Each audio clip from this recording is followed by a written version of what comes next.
welcome to Marvel Spank. Now, let's get the obvious thing out of the way before we start. I know what you're all thinking, and yes, this is a lovely new sweater that I'm wearing, and I did get it from an Interpol gig just 2 days ago. Fantastic gig, Interpol, best band in the world. Let's get that out of the way. We're all in agreement, why wouldn't you be? They're the best in the world, so there you go, have that. Right, so this one, there's a little bit of pressure with it, because the last video was quite successful. And when I say successful, I got more dislikes than I had subscribers. But that's because it was Comicsgate, and you know, it's not a rational debate, is it?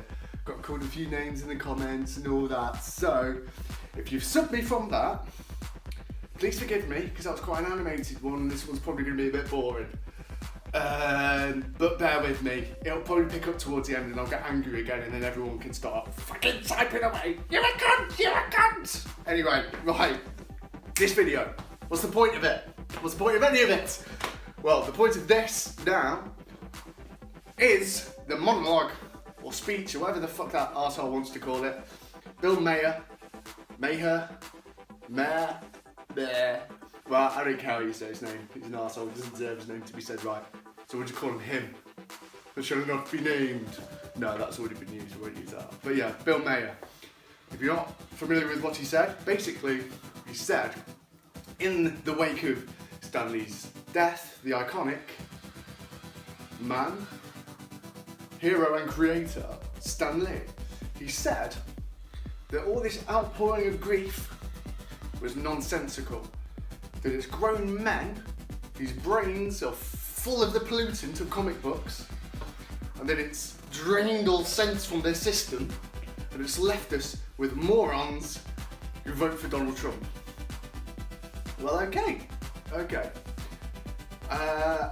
First of all, I've got to say, what his actual initial summary is probably quite accurate, and we shouldn't take offence to that. We should be proud of it. Comic books are traditionally a medium for children, and they're frivolous and they're disposable, despite them having some strong themes and holding a mirror up to life at times. They are still essentially children's characters. Now, this is one of my gripes in comics, you see, when people call them books, and you're sitting there going, hang on, where he's going with this? I call them books. Oh, have you read the new Iron Man book? Well, for me, I think that's making an excuse for what we like. We're excusing ourselves.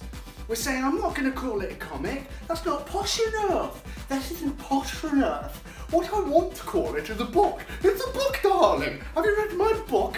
It's making an excuse for the fact that we read comics. Be proud. Say, have you read this comic? Fantastic.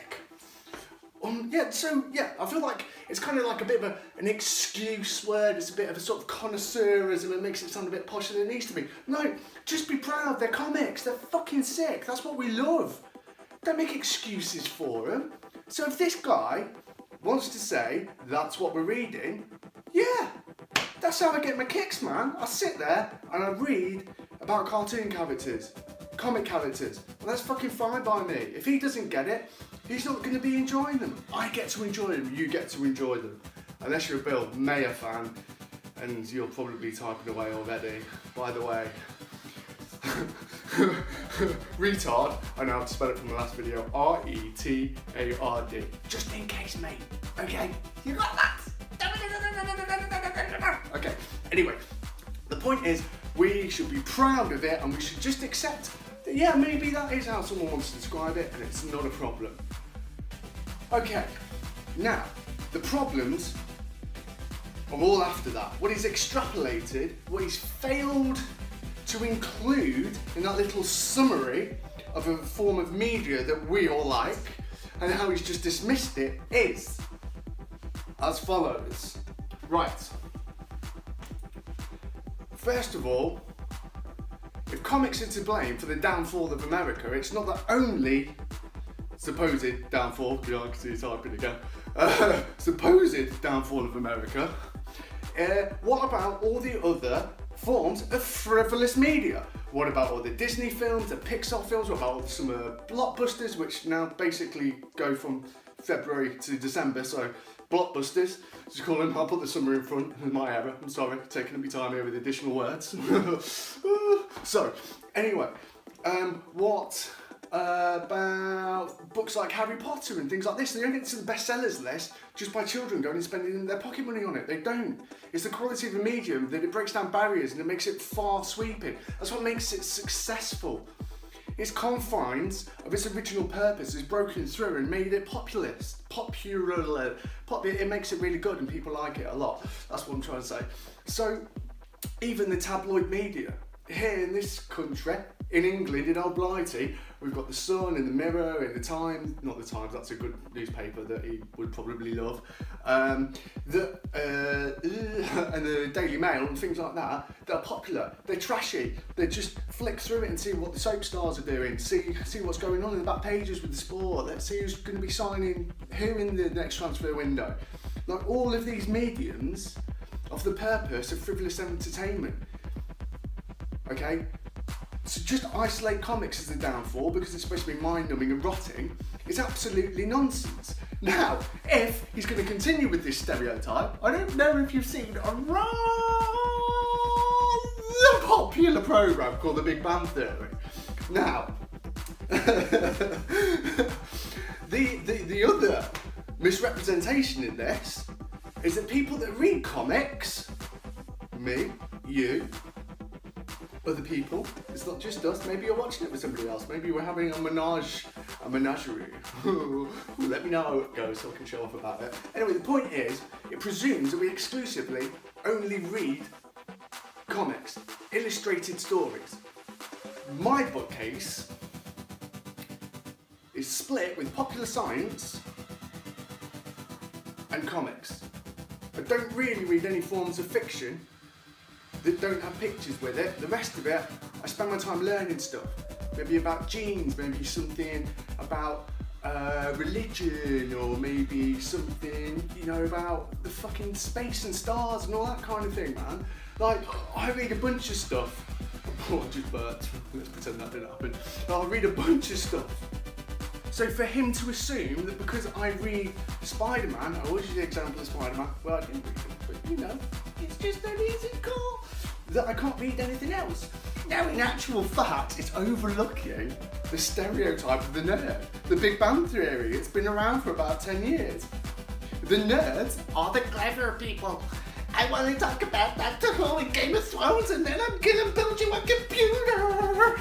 That's the stereotype. It's just nonsensical to presume that we only exclusively read fictional stuff. Now, usually this isn't a problem. Let's get back on track. This isn't a problem. We can disagree with somebody, they can say bad things about us. If somebody's being judgmental about you, friends, it doesn't mean that judgment is accurate.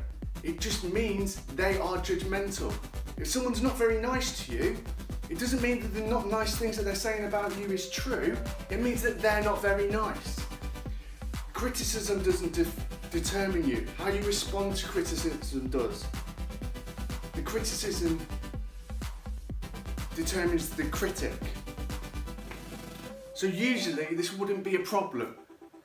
But he's done it purposefully in the week that Stan Lee died. He is treading on the grave of a man that isn't even buried yet. He is using Stan Lee's death in a disgusting display of self-promotion and aggression against his mourning fans. It's absolutely disgusting. How dare he do that? How dare he nominalise everything that the man stood for? And let's just get this straight. People that were celebrating Stan Lee's life this week, we're not celebrating him exclusively as the creator from Marvel Comics, as the editor, as the publisher of Marvel Comics. They were celebrating a great man. They were celebrating someone that had got the pinnacle of their area of expertise. And to denounce that in any industry, in any form of success, It's disgusting. To do it in the week that that man died is further disgusting. He should be fucking ashamed of himself. Who was the other prick that was talking about all the photographs that were on Instagram and people self-promoting with a picture of themselves with Stan Lee? At least that guy knew he was wrong. I don't know this Maher fella. I don't even mean, obviously I don't know him, but you know, like, I don't know fuck all about him. I've seen a couple of things pop up on YouTube. He seems like an arrogant, crass asshole. To choose to do this week is such a misjudgment of tone and such a misjudgment of the popular feeling about a great man. You should be fucking ashamed. Stan Lee is not the only successful man in popular medium to ever die. David Bowie isn't Chopin. Is it Brahms or Beethoven? He performed in a popular medium in a way that people could relate to, in a form of escapism, that people could listen to his music and it set them free from the drudgery of their fucking boring lives. We read comics because it's an escape. We read comics because everything's shit. It's not shit because we read comics. The world's going to shit. There's fucking war, there's terrorism, there's fucking unemployment. Do you know how much it costs to buy a fucking house in this country? 3-bedroom terrace, 200,000 fucking pounds. This is the world we live in. So if we're allowed for an hour or two a day to pick up our comics and read those motherfuckers because it lets us forget about all the rest of the shit that's out there, then that's what we're gonna fucking do and that's what we're gonna enjoy. So if an asshole like this wants to trample on that, then you know what, fuck him. We're going to say it now. You're watching this, after 3, we'll say it together. Fuck him.